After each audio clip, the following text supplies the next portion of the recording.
Muraho neza turabasuhuje aho muri mu mpande zose z'isi amahoro y'Imana bane namwe nta handi muri ni kuri MubwireTv wakwibaza ngo niki tubwira abantu kubwira abantu ko ari beza kubwira abantu ko tubashimira kubwira abantu ko ari ingenzi nyuma yo kureba tugasanga abantu benshi bakomerekejwe n'amagambo atari meza baciwe intege abantu bagize ubwihebe n'ubwigunge kubera ibikomere byavuye mu magambo mabi twaravuze ngo niki twabwira abantu nta kindi tubwira abantu mureke tubwira abantu ko tubakunda mureke tubwira abantu ko tubashimira mureke tubwira abantu ko ari ingenzi mureke umuntu wese ufite uruhare yagize mu buzima bwawe ujye umushimira ujye ubimubwira ibyo bimwongerera imbaraga ibyo bimwongerera icyizere bimwongera kumva ko hari abantu abereyeho kubaho ubereyeho abandi ni umugisha kuruta kubaho wumva ko ari wowe wibereyeho wenyine ibyo rero bitera imbaraga n'ibyo ukora byose bikagufasha kubikora neza rero nta handi ni kuri MubwireTv murabizi muradutuma tukagenda tukabwira abantu ko tubakunda tukabashimira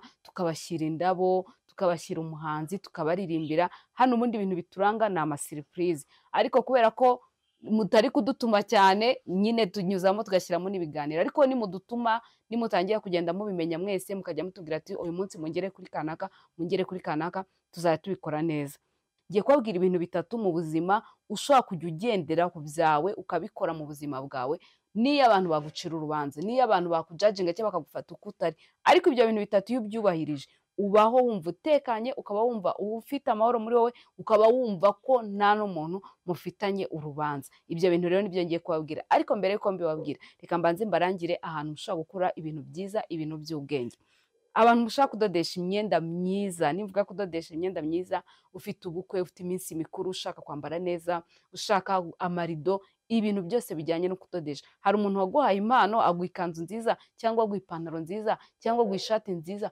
ukayibika ukavuga ngo uyu mwenda nywukoresheje bawica hari umutayeri rero mwiza kandi utakwica imyenda yawe kandi wakudodera akaguhera imyenda yawe ku gihe uwo mutayeri nta wundi ni Grace akorera mu isoko rya Nyarugenge ushaka kumuhamagara cyangwa ukamwandikira kuri WhatsApp uri no hanze y'u Rwanda ushaka kumwereza mezire zawe Grace arakudodera umwenda wawe igihe yakubwiriye ukakugeraho nimero ye rero ni 0788559573 uwo ni Grace umwandikire kuri WhatsApp umusobanuze iby'amatisi ibyo ushaka byose bijyanye no kudodesha Grace ndetse n'amabaze ndetse n'amaribaya kuba mama imyenda yose mushaka arayidoda kandi ayidoda neza hanyuma rero abashaka kwambara neza imyenda ya caguwa amakanzu meza hari abantu bajya bambwira babona nk'udufoto twanjye ngo wanga utwo dukanzu dukura he narababwiye ngo nta wundi muntu imyenda usibye none kandi iriya ni gu yanjye wowe ushobora kujyayo ukabona myiza kuruta iyo mfite hanyuma rero umushaka akorera muri shike winjire ku muryango wa Access Bank umuryango ukurikiraho niho none akorera none nawe ushaka kumuhamagara cyangwa ukamwandikira kuri WhatsApp mukanavugana n'imyenda rwose nawe arayohereza ikaba yakugeraho nimero rero ni 0788707835 uyu ni nunu kubijyanye n'imyenda ku bantu ushaka kwambara neza namwe mufite ubukwe mufite iminsi mikuru mukeneye imyenda myiza kujyana mu kazi imyenda yose nunu arayifite hanyuma rero iyo mumaze kwambara neza musa neza mugomba no kugenda ahantu heza mugenda mu modoka nziza imodoka zisobanutse imodoka zijyanye n'igihe imodoka nziza umuntu rero wabafasha kubona imodoka ariko nshyashya zitari amaokaziyo ni Fabiola kuri 0788933097 uwo ni Fabiola ku bintu bijyanye n'imodoka nawe arabafasha imodoka zikabageraho zikiri nzima zikiri nshyashya kandi zujuje ubuziranenge hanyuma rero abantu namwe mushaka gukora mu rugo amasuku amajardin meza indabo nziza amavaze meza asa neza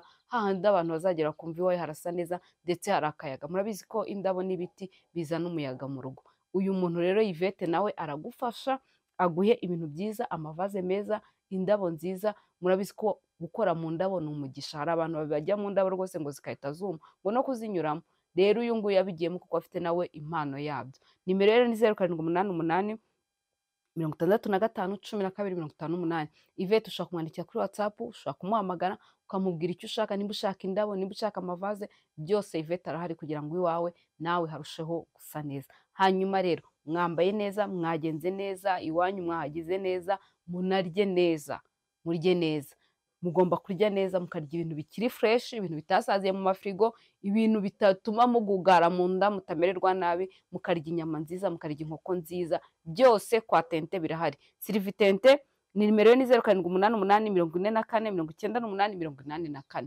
uyu nawe aragufasha kugira ngo urye neza, use neza, nyine umubiri wawe umere neza nta kibazo ufite. Akorera kuri uyu muryango wa Kicukiro umanutse umeze nk'ujya kwa Gitwaza, ukahita ukata umuhanda ujya kwa Karirosi, aho hafi ruguru y'umuhanda hari busheri. Nimero ye wamuhamagara, delivery barayikora bakakugezaho ibintu byiza. Hanyuma rero namwe mushaka ko tubamamariza, mushaka ko ibikorwa byanyu bigera kure, ni mudutume, tuzabavuganira, tuzabyamamaza kandi bizarushaho kugenda neza. Muzabona inyungu zo kwamamariza kuri MubwireTv. Kuri MubwireTv ni ukubwira abantu ibyiza gusa, nta bindi tubwira abantu, nta bindi dushishikariza abantu tubabwira ibyiza kandi tubibabwire bakiriho. Ese mwabonye ko umuntu ava mu buzima abantu akaba aribwo bibuka ibyiza yakoze? Abantu bakabyiganira mikoro, bamwe bakanagenda bababaye kuko batazibahaye bitewe n'umwanya uhari, kandi uwo muntu yagize igihe kinini cyo kubaho mu buzima bwe, ariko ntiwigeze umubwira ko umukunda, ntiwigeze umubwira ko umushimira, ntiwigeze umubwira ko umuzirikana. Rero tubwire abantu ibyiza byabo. Ejo bundi nabonye hari abana bagiye gushimira umwarimu wabigishije muri primaire, numva ni byiza. Ubu ni abantu bakuru, ni ababyeyi, ariko barazirikanye baravuga ngo uyu muntu yaduhaye uburezi. Rero niyo mpamvu tugomba kubwira abantu ibyiza byabo biba gihari. Nawe unkurikiye ntabwo wabura umuntu n'uyu n'umwe ufite ikintu yakumariye mu buzima bwawe. Nubwo tugenda tuvuga ngo abantu ni babi, abantu baraduhemukiye, ubu twarakomeretse, ariko hari abandi bantu bagize uruhare ko ubuzima bwawe bugera aho ngaho. Tuvuge ibyiza, dushimire abantu, tubwire abantu ko tubakunda, bizatuma abantu barushaho kongera kuryoherwa, ndetse bizatuma abantu ubuzima bubabera bwiza. Uzi iyo umuntu agushimiye, uzi iyo umuntu anakubwiye ngo ndagukunda, ibyo bintu biri mu bintu bituma wongera kuryoherwa, biri mu bintu bituma urushaho kumera neza. By'umwihariko rero nanjye ndashimira cyane cyane abantu bo kuri MubwireTv. Umuntu wakoze subscribe, umuntu wakanze kukazogerwa kukajya ubona notification. Nimugoroba nanyuze ahantu umuntu arambwira ngo njya gukurikira kuri MubwireTv, ngo nakoze notification. Wow, nahise numva nishimye. Ati ngo usuze n'umugabo wanjye ngo turagukunda. Bantu mwese rero ndabashimiye. Urumva ndi kugenda mura n'abantu batanzi bakambwira ngo bakurikira MubwireTv, ni iby'agaciro. Namwe muyikurikira, njya mbibona ko abantu benshi munakurikira ariko mutakoze subscribe. Ongera urebe uvuge ngo subscribe narayikoze, kandi nimbora nayikoze, kora notification. Wandi wibaza ngo ese ko nakibona ibiganiro byawe, jya kuri ako kazogera ugakandeho, hanyuma ujye urushaho gukurikira ibiganiro byacu. Nta na rimwe muzicuza, nta na rimwe muzabona inkuru mbi, nta na rimwe muzabonera inkuru zo gusebanya cyangwa izo guhangana. Hoya, hano tuzavugira ibyiza, hano tuzashimira abantu, hano tuzatungura abantu. Hari n'abantu batinya, bakumva kubatungura akabase bamara kuntungura iriya cano ko zihinduka bakazashyiraho ibintu bibi, nanjye nkabaho ndahantu bavuga ibintu bibi. Ntabyo, ni MubwireTv. Twaje kubwira abantu ko tubakunda, kandi twaje tumaze kubona ko amacano menshi avugirwaho ibintu bitari byiza, amwe namwe avugirwaho ibintu bitari byiza. Tukibaza ngo umuntu uzenguruka cano eshatu avuga umuntu wamuhemukiye, avuga umuntu wamugiriye nabi. Abagiriwe neza rero namwe mushaka gushimira abantu, mushaka aho mwabuze aho mubivugira, mwebwe nimuze namwe tubaho urubuga hano, mubwira abantu, mushimira abantu. Nimba ushaka kugira umuntu ushimira, nimba ushaka kugira umuntu ubwira hano kuri MubwireTv, ni karibu. Uwakugiriye neza tuzaguha umwanya, ariko uwaguhemukiye ntabwo ari hano bivugirwa. Uzashaka kandi, ariko abafite ababagiriye neza, bantu mufite abantu babakoze ku mutima, turahari kugira ngo tubabwire ibyiza byabo bagihari, ndetse natwe tukibasha kubivuga.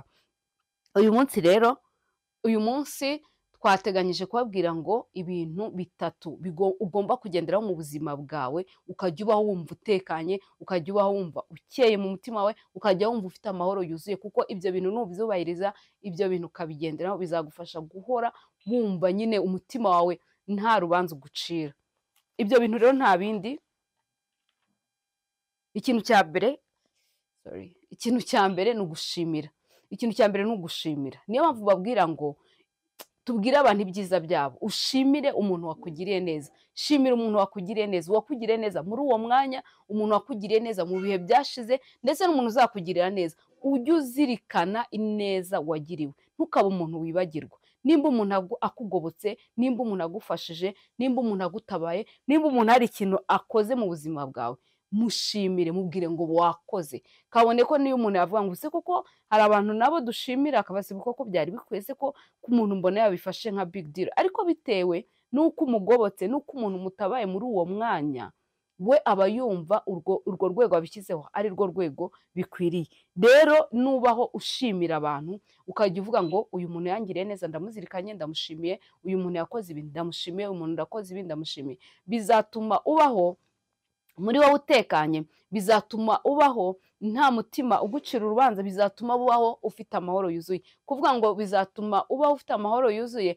ni nko muri cya gihe ushobora gutungurwa n'inkuru mbi ukumva umuntu ngo avuye mu buzima, uwo muntu nimba azagutungura rero akagenda kuko uzaba waramushimiye, uzumva ntacyo umutima ugushinja, uzaba muri ba bantu bavuga ngo nubwo agiye uruhare rwanjye nararukoze. Kubera iki? Waramushimiye, wafashe umwanya wo kumubwira ngo warakoze, wafashe umwanya wo kumubwira ngo kwa kuntu mwandeze mukamfata mukandera ntago byari byoroshye mu gihe nta wundi muntu wari ukwiye kumfasha, ni ukuri mwarakoze. Nimba umuntu yarakubereye umubyeyi ukamubwira uti nimba rugero umuntu yarakubereye marene, mufatira umwanya nawe umushimire, kubera ko mwarabibonye ibintu byose muri iki gihe ni imibare. Muri iki gihe umuntu abara marene akaba se uyu nguyu nzamukuraho iki, uyu se azamfasha iki, uyu se nzabona gute, cyangwa se n'abandi. Usibye n'ibyo byo kumubara, umuntu ugasanga atinya izo nshingano. Umuntu rero nimba akubereye para akakubera manini, noneho akaba mwiza agahagarara mu nshingano ze, kuko hari n'abo twabonye bagarukira ku munsi w'ubukwe, bagarukira ku munsi w'ibirori gusa.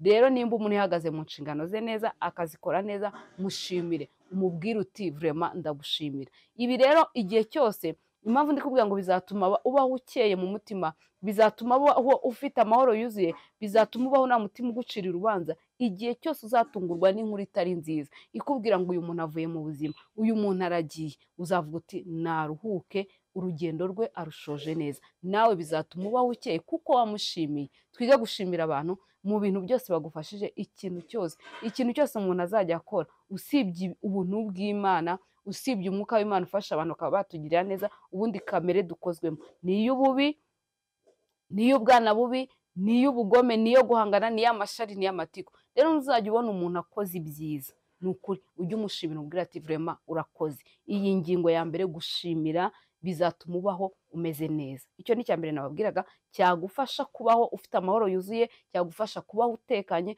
mu bihe ibyo ari byo byose. Wowe niyo abandi babona ko utari mwiza cyangwa tubyitenda nko gukiranuka udashobotse, ariko uzi neza ko uwo gushimirwa wamushimiye, uzajya ubaho ufite amahoro yuzuye. Wowe kandi ufite amahoro yuzuye, abandi kuyakubuza ibyo nta kintu rwose bivuze. Icya kabiri, ikintu cyo gusaba imbabazi. Ibi bintu ndi kubabwira, nabwiye ko mbabwira ibintu bitatu bizagufasha kubaho utekanye, ufite amahoro yuzuye, ubaho umeze neza, umutima mbese ubonerana, nta rubanza ugucira. Gusaba imbabazi. Gusaba imbabazi ni ibintu bibaho mu buzima. Bajya bavuga ngo ntazibana zidakomanyije amahembe. Nta muntu udakoze. Mu gihe rero bibaye ngombwa ukabona ko hari ibyo wakoze bitagenda neza, ukabona ko hari umuntu wababaje, umuntu akaba yanabikubwira akavuga ati kabisa wambabaje, cyangwa nawe akaba atanabikubwiye, ukabona ko icyo ukoze uwo muntu cyamukoze ku mutima kandi ntikibe ari ikintu cyiza. Iyo rero wikiranuye nawe ukamusaba imbabazi, ukamubwira ati mbabarira, ahangaha sinagenze neza, ahangaha nshobora kuba ibintu nakoze bitakunyuze, ndakwinginze mbabarira. Iyo rero umusabye imbabazi biragira gute? Birafasha nawe no mu gihe wagenda nta rubanza waba ufite, uwo muntu yavuga ati nubwo agiye twarikiranuye. Ibi rero gusaba imbabazi bizatuma ubaho utekanye, bizatuma ubaho ufite amahoro yuzuye, bizatuma mu gihe cyose wowe nta mutima ugucira urubanza, ujye ugenda wumva wemye. Kabone n'iyo umuntu we yaba yinangiye atakubabariye, ariko we wamusabye imbabazi. Gusaba imbabazi ni igikorwa cyiza kandi ni igikorwa cyerekana ko uciye bugufi. Rero igihe cyose muri situwasiyo izo ari zose, waba uri muri ubu buzima, waba ubuvuyemo, haba uwo wahemukiye abuvuyemo cyangwa burimo, biguha amahoro. Ibi ni ibintu nabyo bizatuma ubaho utekanye mu mutima wawe, ndetse bitume ubaho uticuza. Iyo wasabye imbabazi, umutima wawe uba utekanye, uravuga uti nakosheje kuko nta muntu udakoza, ariko nasabye n'imbabazi, ndumva mu mutima wanjye nta kibazo. Ibi rero ni bya bintu bizagufasha kubaho utuje kandi ukabaho utekanye, kuko nta muntu mufitanye urubanza. Wamusabye imbabazi, uwo gushimira waramushimiye, ndetse n'uwakoshereje wamusabye imbabazi. Ikindi kintu cya gatatu ari nacyo cya nyuma twareba, cyadufasha kubaho dutekanye, cyadufasha kubaho dufite amahoro yuzuye muri ubu buzima, ndetse ukajya ubaho nta mutima ugucira urubanza. Kubwira umuntu ko umukunda, uwo ukunda ukamubwira ngo ndagukunda.